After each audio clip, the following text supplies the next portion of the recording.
الحمدللہ رب العالمین والصلاة والسلام علی سید الانبیاء والمرسلین اما بعد فاعوذ باللہ من الشیطان الرجیم بسم اللہ الرحمن الرحیم۔ آج کی تراویح میں پڑھا جانے والا 9واں سپارہ ہے اور اس کا خلاصہ ہم کریں گے تاکہ ہمیں یہ معلوم ہو کہ تراویح میں پڑھی جانے والی منزل جو ہم نے پڑھی سنی اس کا مطلب کیا ہے اور اللہ تعالیٰ نے اس میں کیا فرمایا ہے۔ 9ویں سپارے کا جو ابتدائی 3 پاؤ ہیں یہ سورت اعراف پر مشتمل ہیں، اور اس کا جو آخری پاؤ ہے 9ویں سپارے کا یہ سورت انفال پر مشتمل ہے۔ سورت اعراف مکی صورت ہے اور اس کے اندر مکی صورتوں کی طرح جنت، دوزخ، آخرت، قیامت اور اللہ رب العزت کا تعارف اس کائنات کے ذریعے سے کہ اللہ رب العزت نے زمین سے آسمان تک جتنی بھی تخلیقات کی ہیں ان کے اندر اگر غور و خوض کیا جائے تو اللہ رب العزت کو پہچاننے میں بہت بڑی معاونت ملتی ہے، اس لیے کہ اس کائنات کی تخلیق میں اللہ کے سوا کسی اور کا اس میں کوئی عمل دخل نہیں ہے۔ انسان تو بذات خود اللہ کی مخلوق ہے اور اتنی عاجز مخلوق ہے کہ یہ خود سے نہ پیدا ہو سکتا تھا نہ خود سے اپنے آپ کو زندہ رکھ سکتا ہے، تو اللہ نے اس کو جب چاہا جہاں چاہا پیدا کر دیا، مرد بنایا، عورت بنایا، جس رنگ کا بنایا، جس ملک میں، جس قوم میں، قبیلے میں پیدا کیا، تو یہ اللہ کی منشا اور مرضی پر مبنی اللہ کی مخلوق ہے۔ بہرحال اس کائنات کی تخلیقات میں غور کرنے سے اللہ رب العزت کا تعارف حاصل ہوتا ہے۔ اللہ رب العزت نے گزشتہ اقوام عالم کا ذکر فرماتے ہوئے ارشاد فرمایا کہ شعیب علیہ السلام جس قوم کے پاس بھیجے گئے تھے تو ان لوگوں نے بھی اسی طرح سے تکبر کیا، غرور کیا، انکار کیا، تکذیب کی، اور پھر یہ ہوا کہ اللہ کے نبی شعیب علیہ السلام بھی ایک طویل عرصے تک اپنی قوم کو واعظ و نصیحت کرنے کے باوجود بھی جب لوگ اسی طرح سے ہٹ درمی، سرکشی اور کفر اور شرک میں مبتلا رہے تو آخر ان پر اللہ کا عذاب آ گیا۔ عموماً جیسے کہ شعیب علیہ السلام کی قوم کے اوپر بھی جو عذاب آیا یا جس قوم کے اوپر بھی جو عذاب آیا ہے، اللہ کا نبی ان کو پہلے سے اس عذاب کے آنے کی یعنی ایک طرح سے ان کو تنبیہ فرماتا ہے، وارننگ دیتا ہے کہ دیکھو اگر تم لوگ باز نہ آئے تو تمہارے پر اللہ کا عذاب آ جائے گا۔ اب لوگ بجائے اس کے کہ وہ ڈرتے، وہ یقین کرتے، وہ مان لیتے، وہ توبہ طائب ہوتے، اسلام قبول کر لیتے، مگر انہوں نے کیا کیا؟ انہوں نے بجائے یعنی اللہ کے نبی کی بات کو ماننے کے انہوں نے نہ صرف انکار کر دیا بلکہ مذاق اڑایا اور تکبر کیا۔ اس طرح سے اللہ کے نبی شعیب علیہ السلام نے بھی ان کو تنبیہ تو فرمائی، اور لیکن وہ لوگ اسی طرح سے تکبر اور غرور کرتے رہے اور مذاق اڑاتے رہے، اور پھر کیا ہوا کہ فَأَخَذَتْهُمُ الرَّجْفَةُ فَأَصْبَحُوا فِي دَارِهِمْ جَاثِمِينَ، اللہ کا عذاب ان پر آیا اور پھر وہ سارے کے سارے تباہ و برباد ہو گئے۔ اور پھر اللہ کے نبی جب ان سے یا ان کی تباہ شدہ اپنی قوم سے گزرے تو انہوں نے کہا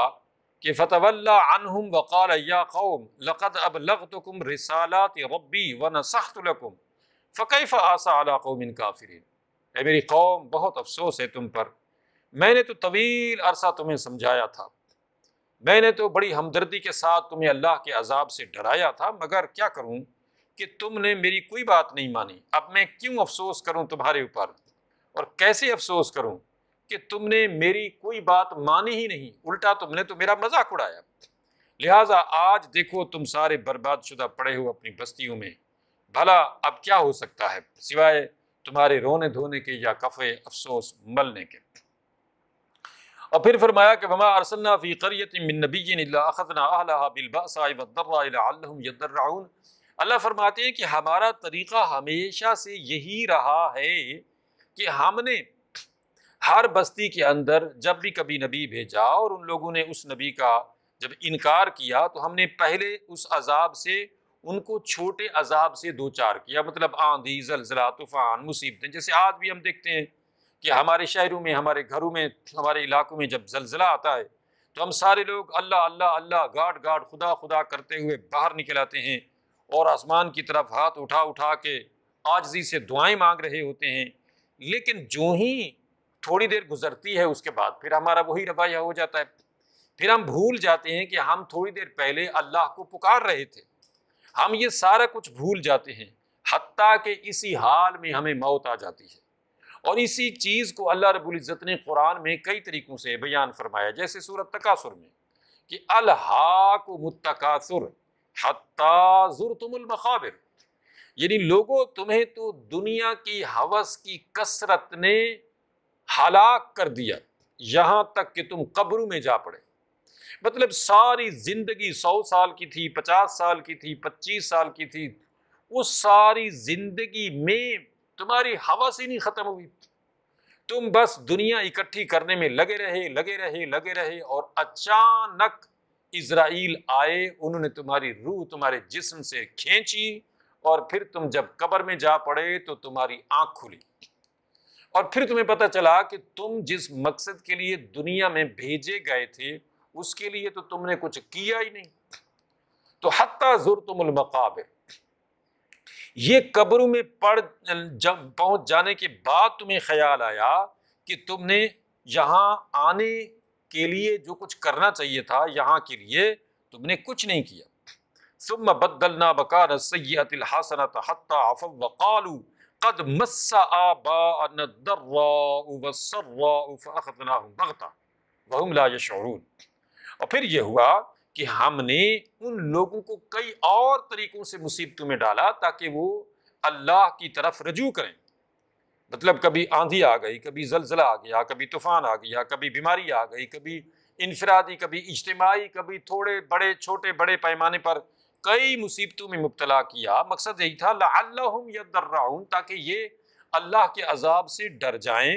اللہ کے سامنے جھک جائیں، مرنے سے پہلے پہلے توبہ ہی کر لیں، اللہ سے اپنے گناہوں کی معافی ہی مانگ لیں۔ لیکن ایسا ہوا نہیں۔ انہوں نے کیا کہا؟ انہوں نے کہا کہ یہ جو مصیبتیں ہم پر آئی ہیں نا، قد مس آباءنا الضراء والسراء، یہ مصیبتیں تو ہمارے پچھلوں پر بھی آتی رہی ہیں، زلزلے تو پہلے سے آ رہے ہیں، آندھیاں، طوفان، مصیبتیں، سونامی، یہ سارا تو ایک حوادثات دہر کی ایک لہر ہے جو چلتی رہتی ہے۔ تو لہٰذا انہوں نے بجائے اس کے کہ وہ ڈرتے، وہ توبہ طائب ہوتے، وہ معافی مانگتے، انہوں نے کوئی سبق نہیں لیا، انہوں نے کوئی لیسن نہیں لیا۔ پھر کیا ہوا؟ پھر یہ ہوا کہ فَأَخَذْنَاهُمْ بَغْتَةً، ہم نے ان کو اچانک پکڑ لیا، وَهُمْ لَا يَشْعُرُونَ، اور ایسا پکڑا کہ ان کو شعور ہی نہ رہا۔ اور پھر فرمایا کہ وَلَوْ أَنَّ أَهْلَ الْقُرَىٰ آمَنُوا وَاتَّقَوْا لَفَتَحْنَا عَلَيْهِمْ بَرَكَاتٍ مِّنَ السَّمَاءِ وَالْأَرْضِ وَلَٰكِنْ كَذَّبُوا فَأَخَذْنَاهُمْ بِمَا كَانُوا يَكْسِبُونَ، اگر یہ بستیوں کے لوگ ایمان لے آتے تو ہم ان پر آسمانوں اور زمین کی برکتیں کھول دیتے، ہم ان کو دنیا کی جو نعمتیں ہیں ان سے بھی لطف اندوز کرتے اور آخرت بھی ان کی بن جاتی، لیکن انہوں نے ایسا نہیں کیا۔ یہ دنیا میں ایسے رہے کہ جیسے ان کو ذرا نہیں احساس رہا کہ انہوں نے مرنا ہے، انہوں نے اللہ کے حضور پیش ہونا ہے۔ لہٰذا اللہ نے فرمایا کہ یہ لوگ بالکل بھی نہیں ڈرے، نہ دن کو نہ رات کو ان کو کبھی خیال نہیں آیا کہ انہوں نے اس دنیا کو چھوڑنا ہے، یہ دنیا عارضی ہے، انہوں نے آخرت میں جانا ہے، ان کو کبھی اس کا احساس نہیں ہوا۔ پھر حضرت موسیٰ علیہ السلام، ان کی قوم، فرعون اور ان جادوگروں کا واقعہ بیان کیا گیا ہے تفصیل کے ساتھ، کہ جنہوں نے موسیٰ علیہ السلام کا بظاہر تو مقابلہ کیا، لیکن جب انہوں نے دیکھا کہ موسیٰ علیہ السلام اللہ کے سچے نبی ہیں تو وہ سجدے میں گر گئے اور انہوں نے کہا کہ ہم موسیٰ علیہ السلام کو اللہ کا سچا نبی مانتے ہیں۔ لہٰذا فرعون نے یہ کہا کہ تم نے مل کے یہ سارا ڈرامہ رچایا ہے، لہٰذا میں تمہیں سولی چڑھا دوں گا۔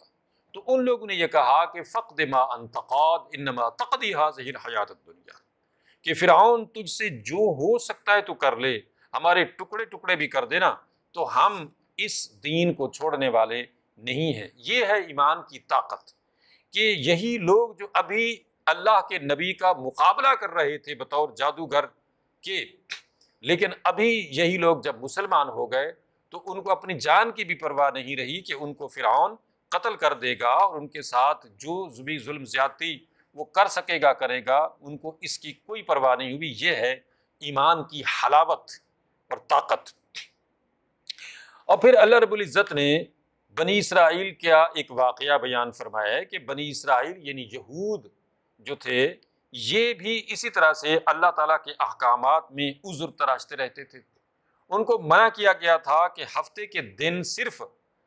اللہ کی عبادت کرنی ہے، کوئی دنیا کا کام نہیں کرنا ہے، لیکن اسی دن ان کی آزمائش کی گئی تھی کہ اس دن مچھلیاں کنارے پہ آ کے ان کو دکھاتی تھیں، اور یہ اللہ کی طرف سے ایک امتحان تھا ان کے لیے۔ تو انہوں نے وہی طریقہ کیا کہ مچھلیوں کو پکڑنے کے ہیلے بہانے تراشنے لگے، اور پھر اللہ کا عذاب ان پر آیا،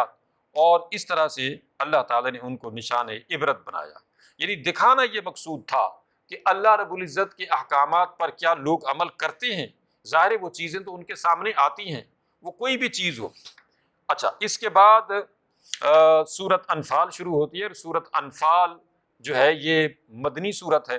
اور اس کے اندر اللہ رب العزت نے اس پوری سورت میں اسلام کا سب سے پہلا غزوہ یا جنگ بدر جو ہے اس کو تفصیل سے بیان فرمایا ہے، اور چونکہ یہ اسلام کی سب سے پہلی جنگ تھی تو اس کے بارے میں جو احکامات تھے، خصوصاً وہ جو دشمن سے مال غنیمت ملا تھا اس کے بارے میں، اور اس کے اندر کس طریقے سے اللہ رب العزت نے جو 70 قیدی بن کے آئے تھے لوگ کفار کے، اور 70 ان کے مارے گئے تھے، ان کے بارے میں بھی تفصیل کے ساتھ اللہ نے احکامات بیان فرمائے۔ اور اس میں یہ بھی اللہ نے بیان فرمایا کہ یہ 313 مسلمان 17 رمضان المبارک کو اپنے ڈیفینسو حساب سے گئے تھے، یعنی جہاد کے لیے، یہ لڑنے نہیں گئے تھے، یہ تو اپنے ڈیفنس کے لیے، اپنے دفاع کے لیے باہر نکلے تھے۔ مکہ کے جو کفار تھے وہ 1000 کا لشکر لے کے امنڈ آئے تھے مدینے کے اوپر، تو اللہ رب العزت نے ان 313 مسلمانوں کو ایسی فتح عطا فرمائی کہ ان 313 نے ان 1000 بندوں کے 70 بندے مار دیے، اور وہ بھی وہ چوٹی کے بندے جیسے ابو جہل، عتبہ، شیبہ، اور بڑے بڑے جو سردار تھے کفار مکہ کے، وہ سارے مارے گئے۔ اور اسی طرح سے ان کے کافی سارے لوگ جو ہیں وہ قیدی بھی بنا لیے گئے، 70 کے قریب۔ تو اس طرح سے اللہ رب العزت نے مسلمانوں کو فتح سے نوازا، اور یہ فرمایا کہ جب مسلمان ایمان کی صفات سے متصف رہیں گے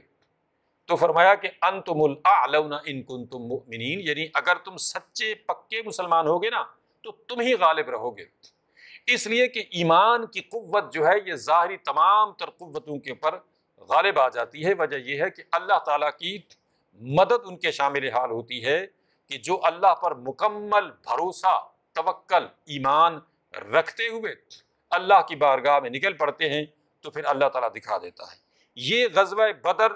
جو آج سے صدیوں پہلے لڑا گیا، ہم نے دیکھا کہ کس طریقے سے اللہ نے ان 69 مسلمانوں کو اتنے بڑے دشمن کے مقابلے میں اتنی شاندار فتح عطا فرمائی، اور آج صدیوں بعد بھی ہم نے دیکھا کہ 22 سال